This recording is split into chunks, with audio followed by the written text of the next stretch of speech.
We're live, we're live, we're live, we're live. Oh, she sings, guys, she sings! See, usually they dance, but you sang. I just like to throw it out and see what they do, the guests.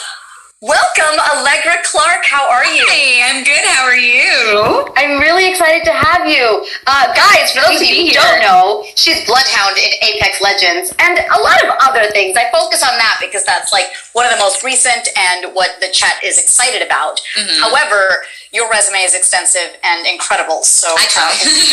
I try. We're going to get into all of that. Greetings. Oh, people in the chat are saying hello. Hi, guys. I am opening up Twitch right now. Yeah. Cool. Hello, everyone. Glad to have you. Bloodhound is non-binary. Sweet. That's correct. I love all this chat stuff that they throw at me because then Bloodhound is male. I don't know. I think you're wrong, the diva waifu. Let's talk about that. Yeah, what? Bloodhound is non-binary. Yeah, so they are. We do not know how they were assigned at birth. But they are, they identify as non-binary. They use they, them pronouns, and yeah, that's just their jam. And people. Is that something that you have been well versed in before Bloodhound came around? Playing non-binary characters. Well, I mean, I have friends who are non-binary, so I was very aware of, you know, the community. I mean, the trans community at large, and then also specifically non-binary people. But no, I mean, this is absolutely the first time I've played like a non-binary individual. Yes. It's people have been arguing with me about it for 2 years. With you? Yeah. They ask you the questions as if you're the boss of this character. They're just like, so, but what is Bloodhound really? And I'm just like, they're non-binary. And they're just like, but what are they really? And I'm like, they're non-binary. Like, don't argue with me about this, please. I beg of you. You will lose.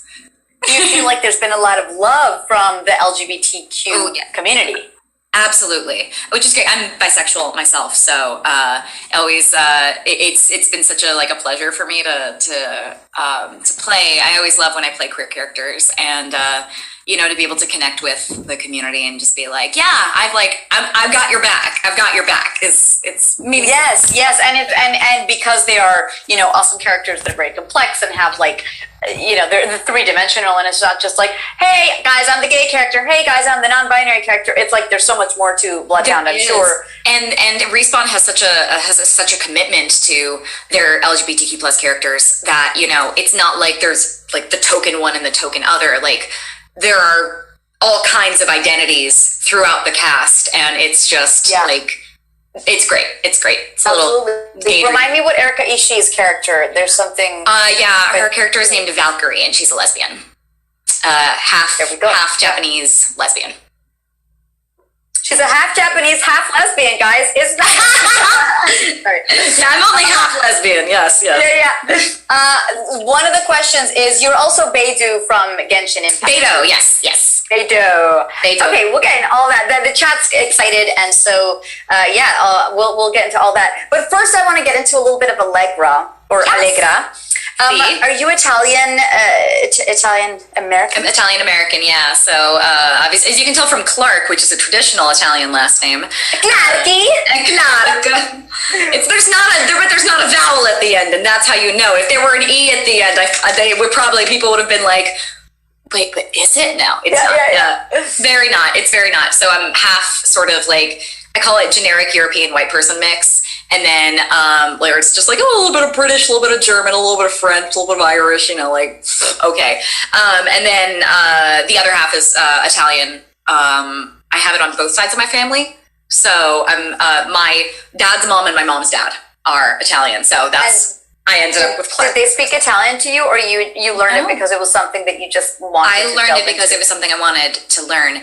My grandmother, I'm originally from New York City, and my dad's family is from California, so I wasn't like super, I was close to my dad's side of the family, but obviously I wasn't like geographically able to see them all the time the same way that I could see my mom's side of the family because she's from Long Island. Long Island. And did you grow up in Long Island? No, I grew up in Manhattan, but I spent all my weekends on the island. And my grandfather like spoke like very Southern Italian sometimes, and my grandmother, I believe, also spoke some Italian because their parents were immigrants. So but like I'm one of the first people in the family to make a really concerted effort to be like, no, I'm going to actually learn Italian. And I was an Italian minor in college. So oh, cool. So you went to Northwestern. Like Anjali. Like Anjali. For a second, I went to BC, and there's Northeastern in Boston, and for a second I'm like, Boston, no, that's Northwestern. Wrong one. Yeah. So did you study theater studies? I did. I was a theater major and Italian minor. Oh, sweet. Yep. Dude, so I studied in Italy just a summer after my junior year of high school, and I was like, doing my Italian. Then Where were you in Italy? In Florence. Yeah. So I studied there for that summer with a friend, and then I came back like, I need to keep up my Italian. And in college, I took an Italian class, and I didn't minor in it, but I was like, I gotta keep it up because I know that you start forgetting languages when you really do. Don't practice them. But I haven't kept it up since, so it's very, very rusty. Mine is very rusty as well. The Italian I speak, so French, I like to call my second first language because I went to a French international school in New York City. Oh wow, okay. So I started learning French. What? In the Upper West Side? Where would that be? It was on the. Oh, that's right, because you're from New York too. You get me. Well, I lived there, but yeah. It was on the Upper East. Okay, cool. Yes, the Lycée Français de New York. Yeah, I started learning when I was 3, and I stayed there through the end of 9th grade, and then I went to an American high school for my last 3 years of school, and then off to Northwestern. Cool. And you feel like your French is up there, like it's just one of those languages that comes to you and you don't have to think much to find it? No. Well, it's like I do a little bit more because I didn't speak French at home so much. My mom was a French major, but she's like, by that point, she wasn't speaking French as much, so I could practice with her, but like, it wasn't like some of my friends who had French parents who they could just go home and say, like, they actually, it was their one of their first languages. Yeah. So yeah. Do you feel like, obviously the languages have helped you in voice acting. At the begin, like, walk me through finishing Northwestern. What was the plan of action? Did you know it was voice work, or were you like, I'm going to do theater? I actually didn't know it was voice work because halfway through college, I wanted to do musical theater, but then I was just like, I started getting disillusioned with it, and I was like, is this something I really want to do? And halfway through college, I had this epiphany where I was just like, I love playing video games, and they hire people to do that. Like those are people. That's a career that I could have. So you were a cool gamer chick since a while ago. Yeah. I was very much a cool gamer chick, or uncool gamer chick. I was not very cool, but so I knew it was something I wanted to do. So I went back to New York City, and I was like, I'm going to take classes that specifically focus on voiceover, because obviously I had like my theatrical education at Northwestern, and I focused on dialects and voice and everything and singing. But it was like, okay, how do you work at a microphone? Because as you know, that's a different skill set. And so I started taking classes and everything, but also like working sort of like part-time, like 30 hours a week, like desk jobs and whatnot, 30 to 35-hour weeks. That's part-time, but it's almost full-time. Yeah, pretty much. And also got incredibly anxious about everything. I have major anxiety, and was like, I can't do it. I'm not booking. I'm going to stop. Bye. And I technically quit. Oh my goodness. I technically and what was the plan to do what? The plan after that was I was like, okay, I'm going to move to Seattle and I'm going to work in social media marketing for like tech, gaming, something. I was already doing social media and marketing in New York. So I was like, that's what I'm going to do. I'm just going to keep doing that. And then like the Tuesday after my last day at the office, as I was really starting to plan, like, okay, like I'm going to look for apartments, et cetera, et cetera. That Tuesday, I get a message saying that I had booked Dragon Age Inquisition. And I was like, okay, it's dragging me back kicking and screaming, isn't it? But also like, oh, no, stop. Oh, yeah. Oh, yeah, no, don't. Twist my arm. So what was this recording? This was your first gig. This was my first gig. Yeah. I mean, I'd done some like, my dad made commercials growing up. So I'd done like some voiceover for him and whatnot and like a few scattered little things. But like, this was my first gig. This was my first like project. And I was like one of the principal characters in it. So I was like, no pressure. So I did end up moving to Seattle still, which at least put me in a better spot to travel down to Los Angeles to do all the recording. Ooh. So it was a lot easier. It was like a 3-hour trip with no time zone differences as opposed to a 5-hour trip with 3 hours time zone difference. Totally. So yeah, I would travel down. They would try to book me for like 2 to 4 sessions at a time as I was traveling, just so that it would be like, okay, I don't have to go back and forth quite as much. And then all of a sudden it was like, I was like still working, by the way, I was still working like desk jobs in Seattle, and then just occasionally being like, I'm sorry, I have to take a few days off because I have to go to Los Angeles and work on a video game. Like, sorry, like BRB working on a AAA video game right now. And they were cool with that? Yeah, I mean, also I was like a contract worker, so they were like, okay, we just won't pay you. And I'm like, yeah, that's cool.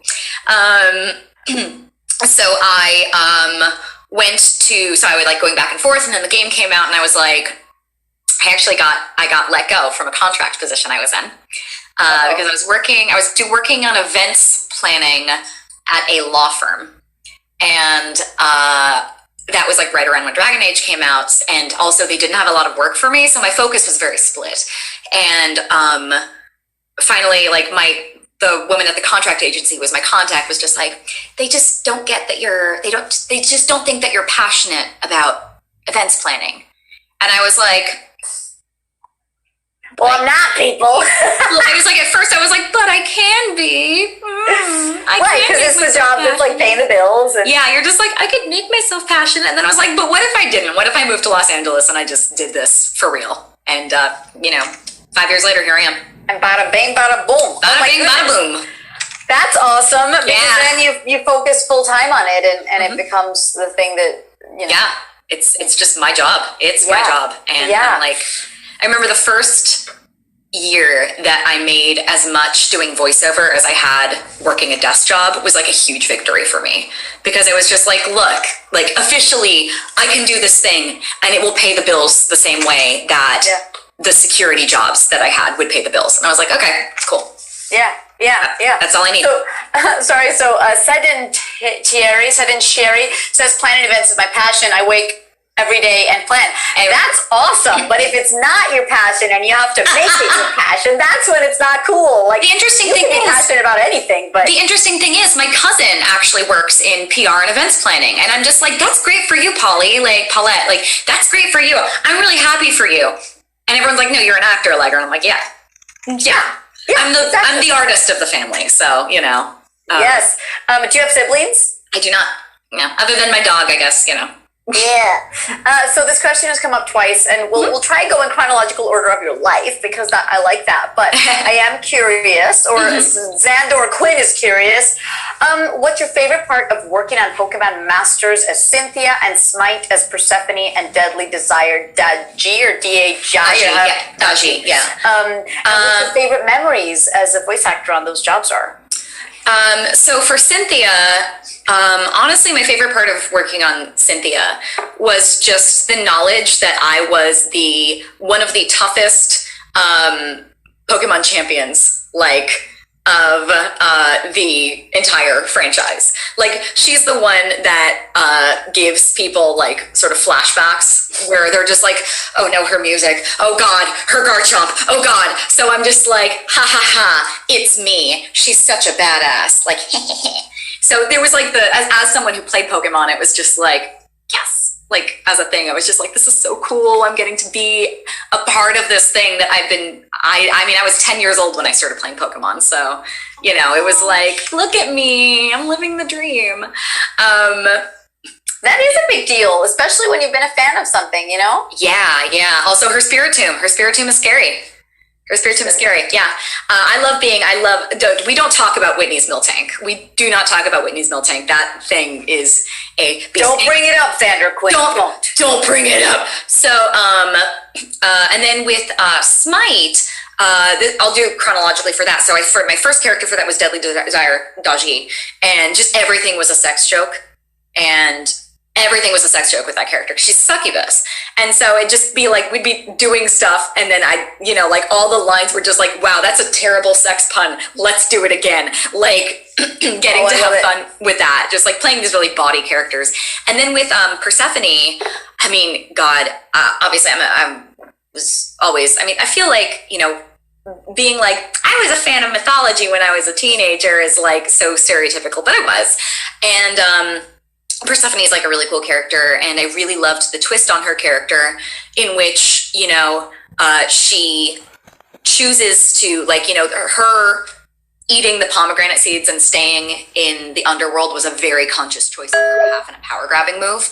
And that she loves her husband, but rather than being a victim, she's incredibly, as the original mythology portrays her as a victim of, like, you know, the yoinking of Persephone, so to speak. The yoink of Persephone. Other, you know, modernized version of the mythology present her in a more powerful position as well, with a lot more agency. And this one for sure does, in which it's a power move on her part. It is a power move on her part, and I thought that was really cool. So yeah. So when did you start? Like, you were always gaming, and when did you join the Twitch verse and realize, oh, this could be a thing that is a thing? It's a thing that's a thing. So I streamed a little bit when I was in that sort of in between period after I stopped working desk jobs in Seattle, but before we moved to Los Angeles, because I was in a relationship at the time too. So we wanted to make sure it was like a good time for my ex to move and everything. I did that for a little bit and then got too distracted when I got back to when we moved. When we moved. And then it was like actually shortly before the pandemic that I was like, you know, it might be nice to connect with fans a little bit more and do a little bit of streaming and hang out. And then the pandemic hit, and it was like, well, I've got a lot more free time at home right now. What if I just streamed a few times a week? Oh, cool. What's been the reception? What do you feel like? What's the best part about it? Listening to people tell you what to do, ignoring that they tell you, ignoring what they tell me to do. No, I mean, just kind of getting to share my reactions with things and share those moments with other people. Whether it's a game that I've already played and I'm replaying it and seeing people's, you know, reactions to things for the first time, or when I go in blind and I'm just like, what is happening and whatnot. My community is really chill. I know there are a lot of people in the chat right now who also from my community, and I adore them. Hi, y'all. Yay, thanks for joining, guys. I'm honored. Blessed and cursed, says that. Cleansing is one of my mods. Blessed and cursed indeed. Very, very sweet people with a sense of humor, much like me. So that's great. Sorry, I just have to tell you that when you did the little thing with the cable and you made a face, I wasn't sure what had happened because I didn't see the cable. I thought I didn't know if it was your hair or something. But I know there's a slight delay, and I have you on my Zoom, and I looked over at the Twitch real quick, and I saw it happen, and I'm like, yeah, I caught the moment. You got it. You found it. It was so stupid, but I felt proud of myself for remembering. Oh, there's a slight delay. What just happened? Oh, there it is. What happened there? It was like replay. It was wonderful. Instant replay. Yeah, exactly. So you Twitch every a couple times a week? Is it always a set schedule, or? I try to, but you know, sometimes you book a thing and you're just like, sorry, the work takes precedence. So like, I haven't been able to stream as much this week just because I have had afternoon sessions, and it's just like, well, I have a job, and everyone understands at least, because you know, a lot of people who watch me stream are people who know my work in the first place, so they're just like, you know, oh hey, you know, like yeah, Allegra can't because she's got a gig, and we'd rather her work on the video game or the anime or whatever, so we can see that later, and she will play when she has the time. So yeah, it's great. So you said Pokemon was one of the things that you loved, and when you booked it, it was crazy awesome. Yeah. I was going to ask, you know, when you booked Apex, were you aware of what it was with all these NDAs and all the code names? Like, what did you think it was? What was the audition like? How did you come up with the voice? I love that backstory, situational stuff that, you know, the chat also really digs. So who else from Apex have you interviewed?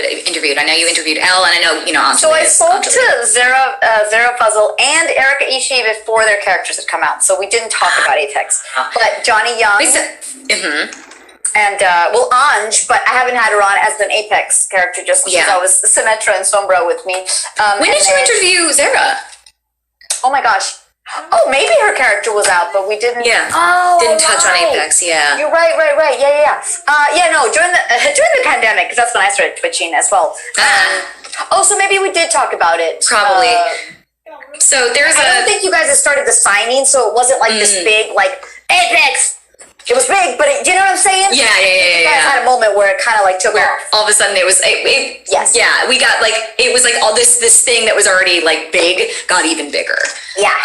So Zara is the only person who you have spoken to who would know this, which is that we are all from the rounds of people who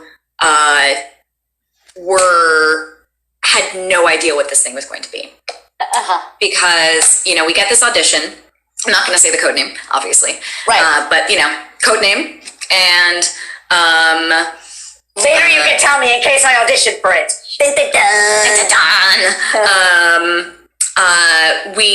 I get this audition, and the two I auditioned for Wraith and Bloodhound. And then later I auditioned as well for the announcer. Obviously, you know, it was like, you're already in the game, Allegra, fuck off. Is cursing okay? Because I swear like a sailor. I love cursing, yes. Great, I swear like a sailor. So after you were Bloodhound, they had you audition for the announcer? Well, no, the audition just came through, and I was just like, I may as well read on it, you know. Oh, cool, yeah. No, I dig. So, So, you know, I get this audition, I read for these two characters. It was just a lot of, like battle chatter, like a few of the like menu selection lines, a few of the kill quips and whatnot. I don't think there was like, you know, like backpack level 2 or any of those, but you know, just like some of the like random, I think maybe a few pings or something like that, just to kind of get a sense of like the character and how we handle all of that. The Bloodhound audition in particular, they were looking for authentic Norwegian or Icelandic talent. And I was just like, I'm from Norway by way of, you know, Italy by way of New York, clearly. I like looked at my agent. I was just like, I can't do this. Like, I've never done a Scandinavian accent before, and you know, they're looking for authentic. Of course, now you and I both know this. Sometimes, like, we're looking for authentic. You don't actually necessarily end up with authentic. But I was and then Dean Panaro says, "Yes, you can, Allegra. Yes. I know you can." Yes. So he was just like, "Just do it," and I was like, "Okay. If I book it, I'll get dialect training." And then I got a call. Yeah, and I got a call back, and I was like, I guess I'm going to go get some of that dialect training. So I worked with Paul St. Peter. He, like, you know, we did like an afternoon, like, you know, like an hour or two of just like going through the like phonemes and like switching and everything and just centering in that. And then I went and I did the callback, and a few weeks to a month later or something like that, you know, it was just like, you booked it. And I was just like, how? Because you got a good ear and you got it. Besides the energy and the soul. The audition, the callback was in person too. So I go to this in-person callback, and it was like willowy Scandinavian women who were there, just like blonde and tall and Scandinavian. And I come in, I am, 5'4", 5'5"-ish, and, darker haired, olive skin. I love, by the way, I'm like watching the color on my video change back and forth between my skin tone actually changing back and forth. And I'm like, can my camera calm down right now, please? It's so weird. I don't see it. Oh, that's weird. I'm seeing it for some reason. Oh, there it goes, but it's whatever. Yeah, whatever. So olive skin and everything, and I'm just like, I'm like loud and annoying and everything, and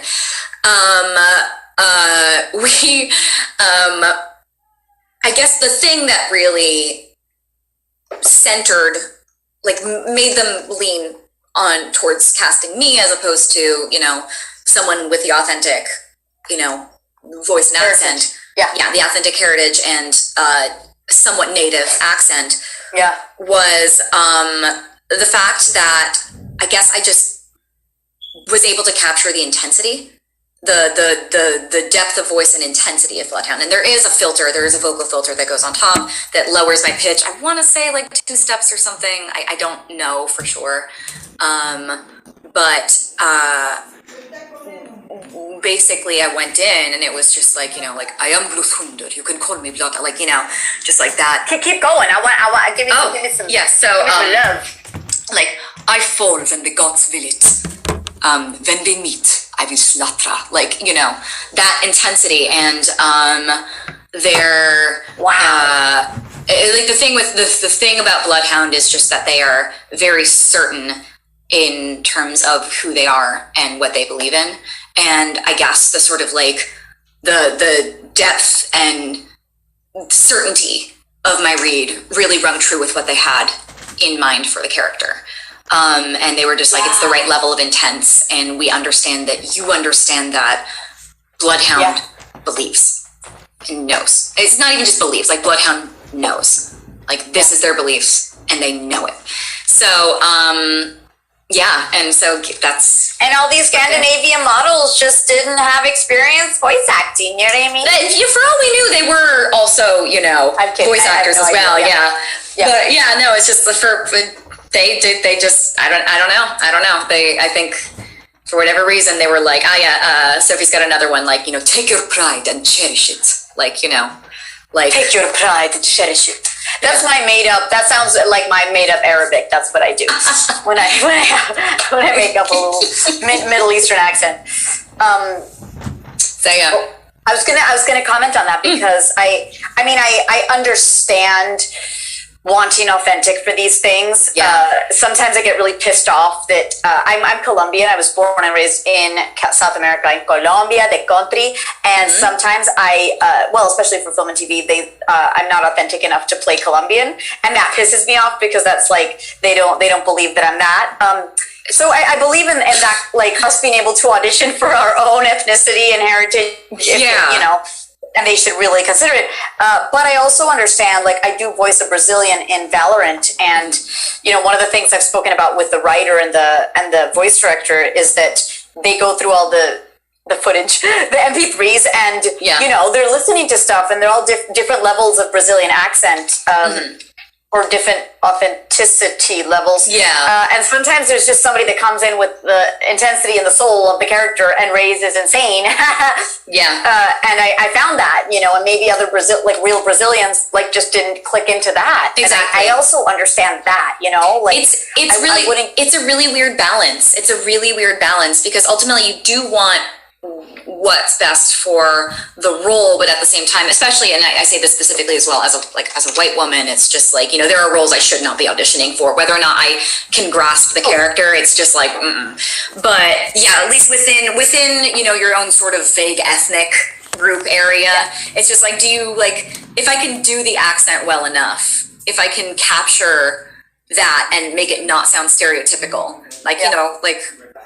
will that suffice? Will that? But what's more important? Someone who actually speaks Norwegian or Icelandic, or someone who captures the character. And it maybe doesn't bring the character to life as much as you do. That's the thing. Yeah. It'll be very, real, but it might not be. It needs that extra oomph. Yeah. And Bloodhound's my baby. I've been Bloodhound for 3 years at this point.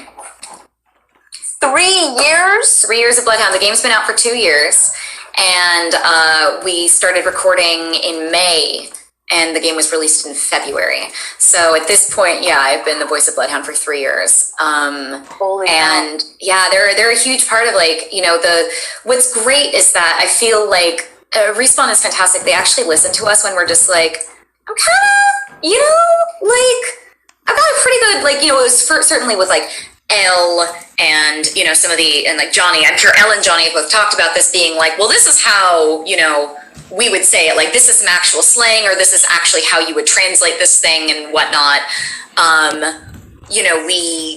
But I feel like they actually listen to us and they listen to our input as to stuff. Like, I'm very, very proud of this little thing.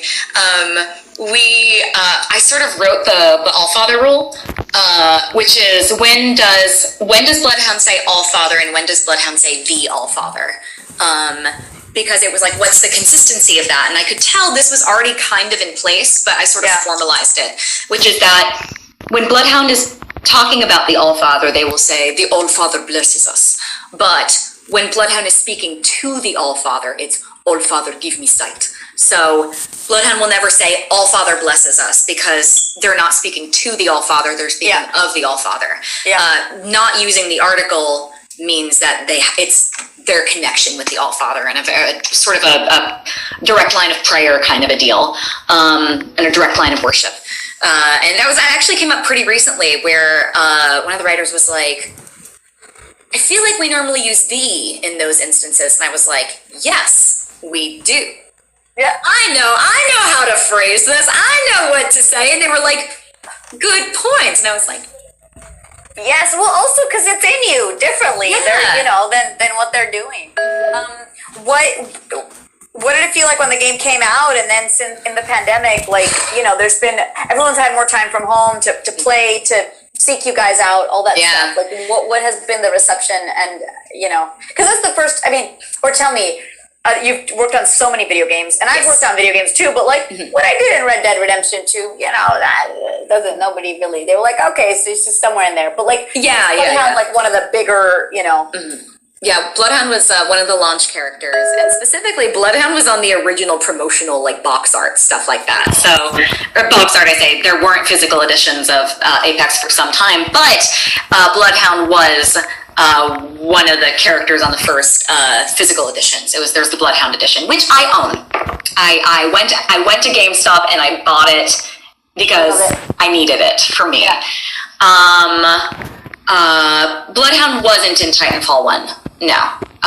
There was the Bloodhound concept was first thrown around, the concept art for Bloodhound sort of existed in the Titanfall universe. It was something that, and that's the thing too, Apex is in the Titanfall universe, so it's all a part of the same lore and whatnot. And I think they sort of created the Bloodhound concept as a way of concept art for the first Titanfall, but they weren't in it. And when it came time that they started working on Apex, they were like, we have this really cool concept, how do we expand on this? We have this art, who is this character? And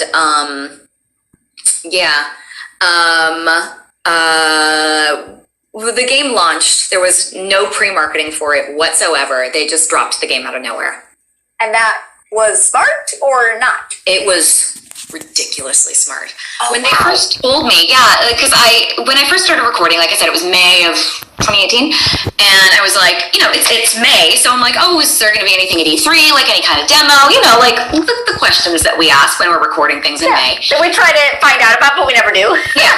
Well, they were like, no, there isn't. We're actually thinking we're just going to drop the game. We're just going to release it. And I was like, really? Huh. Bold. That's bold. Yeah. Because it's just going here's this video game, by the way, it's out now. And that is exactly what they did.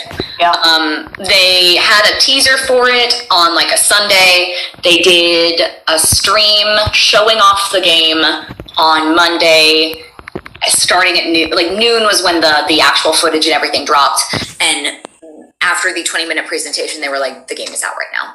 And there were 1 million players within the first few hours. 1 million individuals. When I say 1 milione di giocatori. Yes, no? Sì. I made that up, giocatori. Giocatori. Oh, no. Non so. Giocatori di videogames. Yeah. Di video games. Non so come dire, gamers. Yeah. But yeah. Because on dit joueur en français, but joueur, yeah. I'm like the gamer. I'm sure also the Americanism of gamer is everywhere, because in Spanish it is gamer, no, just like gamer. Yeah. So, you know, yeah. Io sono gamer.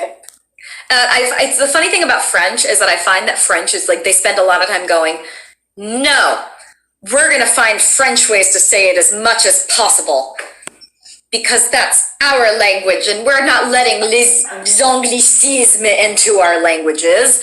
And then, you know, you end up with le weekend anyway, even though you know, l'Académie Française still wants to be like, c'est la fin de la semaine. Exactly. Oh man. So yeah.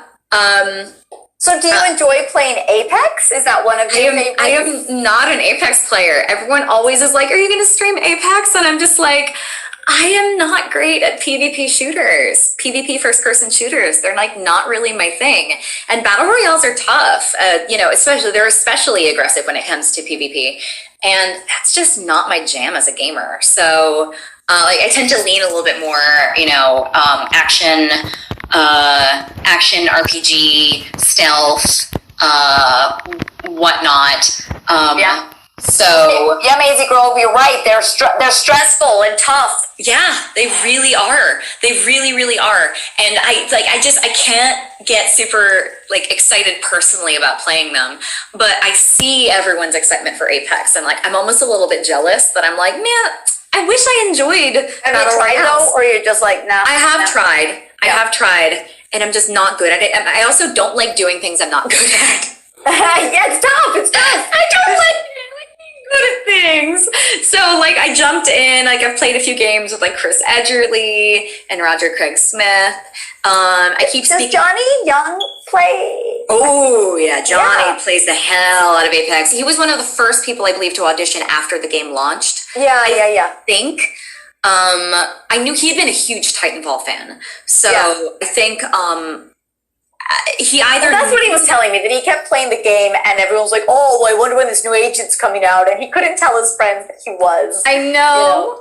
So yeah, I don't know if Apex had already been released when he auditioned, or if he just knew that it was a Titanfall related thing. I think Apex had come out, so he was one of the first people. Yeah.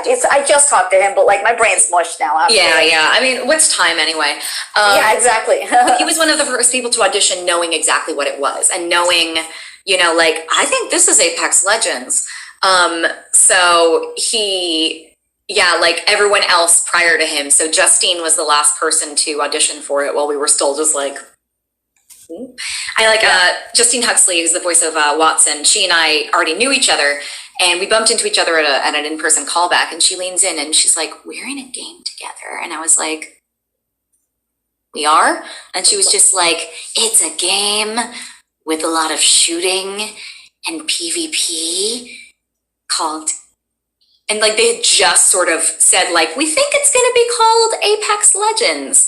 Like, we think that's what it's going to be called. And so I was like, I barely even remembered the name. And I was like, how did she know you were in it? Did she record opposite your voice for something? I don't think so. I think maybe she saw like Bloodhound Concept or like some sort of interaction, and she was just like, oh, who's this person? Yeah. It was like, it's Allegra Clark. So now every time I record and I like interact with any kind of interaction with like a new character's like ability or whatnot, I'm always like, So Who dis? the new person. So Yeah. like I do know things, obviously. Like many of us know things, but like I know things because I ask questions. Yeah.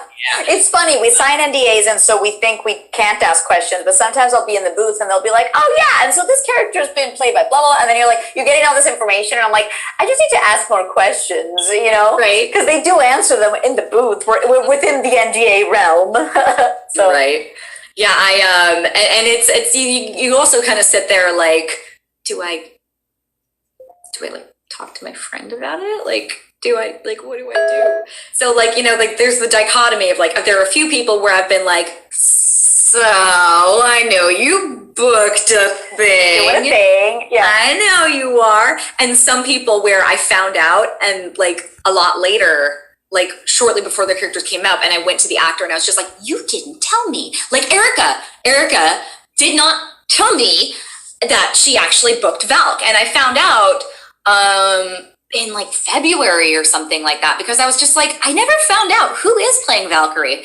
And they were like, oh, Erica Ishii. And I was just like, that little, and I like yank out my phone. I'm like, I'm gonna yell at her right now. And sure enough, I texted her and I was just like, how dare you not tell me? And we had a big chuckle over it. And she's like, girl, I'm not going to lose my job. I was like, it's under NDA. And I'm just like, I'm in the game. But they were like, of course, Respawn was like, good. So she's not saying anything. I'm like, to someone else who's under NDA. Come on. Right. I want to know. I do see this question I want to answer. Yeah. How does being a starting VA from the launch of Apex to now, how does it feel with all the new voice actors that have joined you on your Apex journey? It's like a growing family. It is absolutely a growing family. It's like, we'll be aware of like, who's joining, and there's like a formal introduction. Like once they're announced, we add them to the group chat, and it's like, welcome to Apex group chat. So we have like the Twitter one, which we share with like some of the writers. And then we have a phone one, which of course, because not everyone is on iMessage, we have to start like a new thread every single time with like, adding new phone numbers every single time. You're just, because you have to like manually be like, okay, and now this person and this person and this person and this person and this person. Just start a WhatsApp chat. Keep it open. You can add new people. That might not be a bad idea. But no, it's been really exciting to just kind of have everyone and get to know people over time. Then getting to celebrate the new people as they're coming in and get to know all these cool people and whatnot, it's so fun. It's definitely, I have two casts that I'm really close with, and Apex is absolutely one of them. Yeah. I love those. You know what's funny? I watched the Friends special recently. Oh my gosh. And one of them was talking about how the producer said to them, hey, the six of you have to take care of each other, because only you six are going to understand what you're going through right now. Like, it's the craziest thing. You have to like keep an eye out on each other and make sure you're taking care of each other. And I was thinking about that when Overwatch came out and our Twitter started blowing up and all that stuff. Like, we were all just like, what's happening? And I think that for a while, like, only people who were in Overwatch understood what it's like to do a voice on a video game, but like feel like you're getting invited to a bunch of conventions and like it was this exciting thing, but like people, like only if you're in it do you understand like like you're walking in a con and security is helping you not get mauled, and that's weird. It's weird. It's really weird. I found out. Oh boy.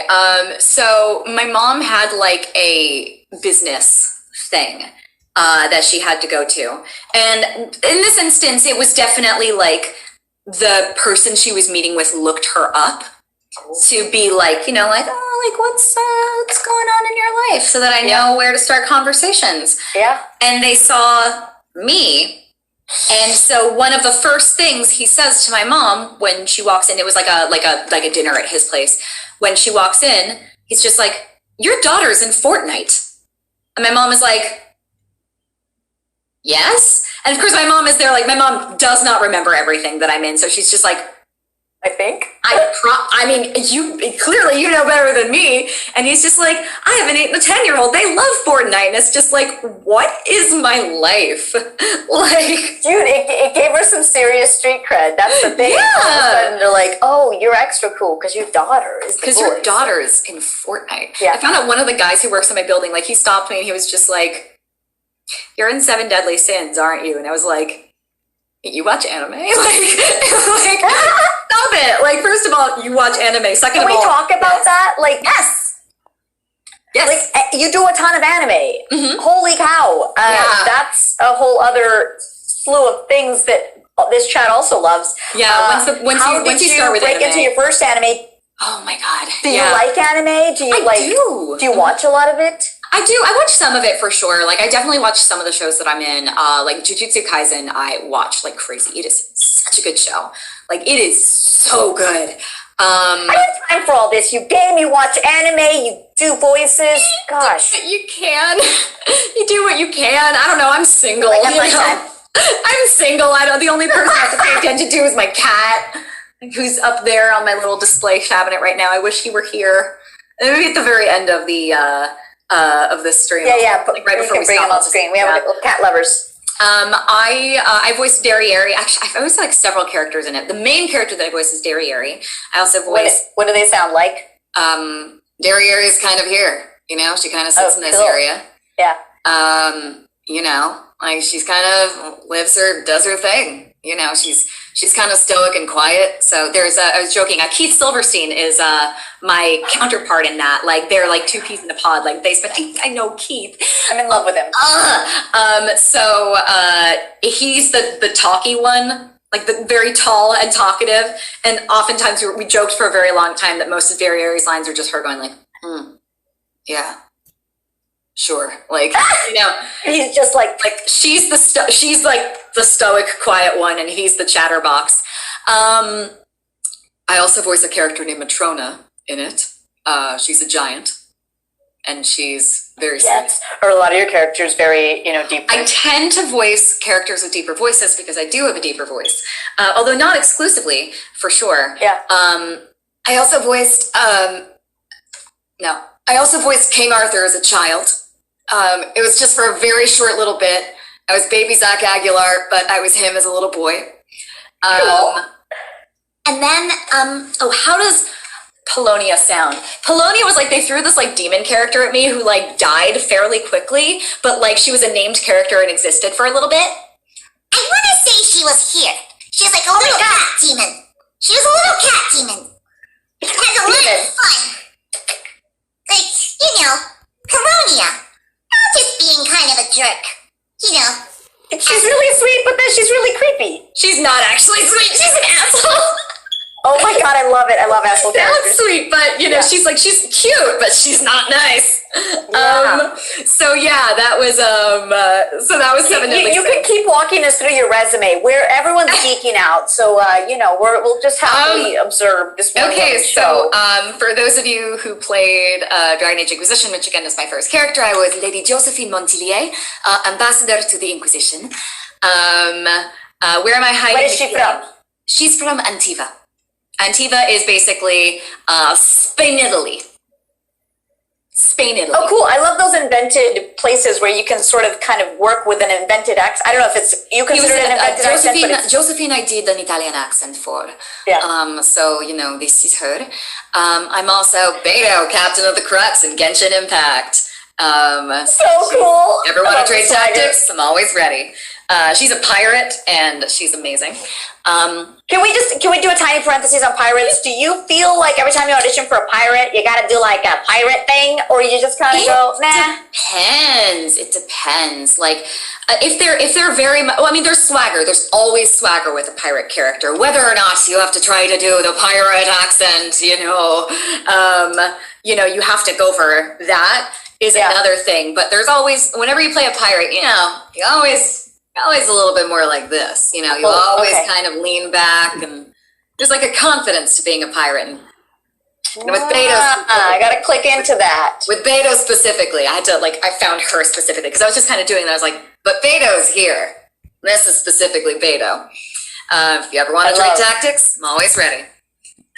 Or my new favorite line that just came out in the game. It's just like, hey, your bone's still holding you up? Like, or it was like, I see your bones are still holding you up or something like that. It's fantastic. Oh, I love it. I love it. Also, 2 characters, 4 characters in the Fire Emblem franchise in general. Diva Waifu's gonna freak out. Yeah. So in Fire Emblem Heroes specifically, I am Ethlyn. I'm Carla. And in Fire Emblem 3 Houses specifically, I'm Dorothea Arno and Shamir. Shamir is an archer, sniper specifically, and very serious. Oh wait, yes. So Shamir sits in this area, whereas Dorothea sits in this area.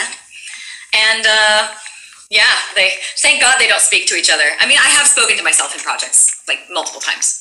But like I was just very grateful. And you do all of the one and then all of the all of the other. Yeah. Yeah. Hey, Kiora. And then speaking of characters who speaks to each other, in Jujutsu Kaisen, which is an anime, I played 2 characters that actually had a big, long, like, fight with each other. They 1v1'd each other, which was fun to record. So there's Maki Zenin, who's, what's my favorite line of hers? It's just like, you know, I can't wait to see the looks on their faces when I become a big shot sorcerer. Like, you know, like she's kind of here. Like, dude, she's so fucking cool. She's really cool. She's a really cool character. Yeah. And then Kazumi Miwa sits up here. Hello, useless Miwa here. She's so cute. I love Hidden Jashta's comment. Getting paid to speak to yourself. Beautiful. Yes. Right? I do that enough, so it's great when I'm paid for it. Yeah, it doesn't make us seem crazy. Yeah. So yeah, that's is there a character that like Bloodhound where you worked an accent that wasn't something in your wheelhouse and you found it and it you know it was a really rewarding experience, or just another accent that you love to do? Well, I mean, I have to look at my own resume. You know when you have to like look at your own resume to be like. Yes. I think you did a thing called Butterfly something, all these names of cute things. Rainbow Butterfly Unicorn Kitty! Yes, tell me about that. You did a ton of episodes for that. Yeah, it was an animated series. It used to air on Nickelodeon. I was the principal character in it, Felicity, who is a Rainbow Butterfly Unicorn Kitty. She's a lot of fun. And she has her friends, and she does all sorts of fun adventures using her powers to help people. Holy cow. You kind of sound like Christina V and Miraculous Ladybug. Oh, yeah. Huh. But how do you do that? She actually guested on the show, I think, for like 2 episodes. Not as Marinette, but yeah. She was can we talk about Condorito, the movie? Yes. Okay, so I'm aware of this because I grew up in South America. I don't know if it's originally from Spain or from South America. Like, I think it's originally from South America, yeah. Okay, because Americans don't know what this is. You were dubbing it? Yes, I didn't even know there was a movie for this. That's funny. Yeah. It was like you know, get this audition, and it's like the equivalent of, you know, like, because I want to say Condorito is like a newspaper comic character. Yeah, it is totally. Like, yeah, and he's got this big nose and everything. Character, yeah. So it's like it's the equivalent of like, hey, you know, we're making a Garfield movie, essentially. Exactly. And, you know, someone not knowing Garfield, but getting an audition to dub Garfield. Yeah. And you're just like, oh, yeah, sure. Like, yeah. That sounds great. It was very weird. I, like, looked it up after I booked it, and I was just like, whoa, this is a huge deal. Yeah. And cool. Like, so funny. See, I didn't even know there was a movie, so yeah. Awesome. Was it recent? Ooh, it was like 2017, I want to say. Recent-ish. I guess it's been a while. Yeah. And then we have a lot of World of Warcraft fans here. Mm-hmm. I know there's just a slew of characters in there, and usually people are like, oh, I play like 5 creatures. Yeah, I've voiced 2 characters that you could fight, and then 2 sort of generic characters that you could go into in, what's the name of the expansion? Shoot. Did I write the expansion, the name of it, out on my resume? I don't know what it is. I don't remember. Battle for Azeroth, yes. So Sister Selena and Knight Captain Valerie were 2 like enemies that you could fight, and then also the Draenei and Void Elf. There are like NPCs that you could bump into, and I was one of the NPC voices that you just kind of go up to, and I'm just like, "Hey, need something?" kind of a deal. So one of them was Russian, like, you know, do you need something? And then the other one was just, I think, just sort of RP or like Mid-Atlantic, you know, fantasy. Did you study all of these in college, or you're good? You're just made to like learn them. I did learn how to do a lot of accents when I was in college. I took a dialects class. We focused on obviously RP, Cockney, Irish, French, German, Russian, and then when we moved to the US, it was New York and Southern.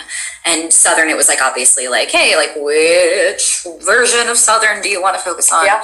So obviously French came naturally to me. Actually, when we got to the three non-English speaking accents, which were French, German, and Russian, there was actually one person in each class one person in our class who spoke one of the languages. Yeah. So when we went into French, I spoke French. When we went into German, James did German, and someone else did Russian.